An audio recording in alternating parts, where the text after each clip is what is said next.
জাকির খানের নির্দেশে তারা ধরে নিয়েছে। ঠিক আছে, তুই এনে মিটিং করছিস কে?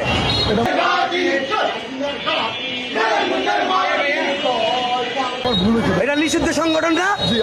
তোরা বিগত 17 বছর নিরহ মানুষকে হত্যা করে তোরা পলাইছ, তোরা দেশ থেকে পলাইছ না? তাহলে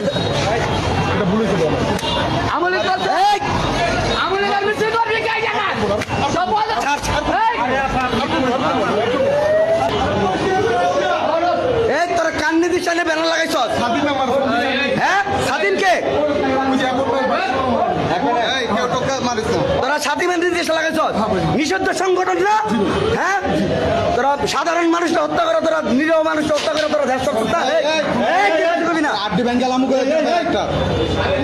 শহরে বিশৃঙ্খলা করার জন্য এই জায়গা ধরে নিয়ে আসছি। আইনের ভিতরে শ্রদ্ধাশীল, তোমার আইনের প্রতি আমরা শ্রদ্ধাশীল, আমরা সাধারণ জনগণ ধৈরা আইনের প্রতি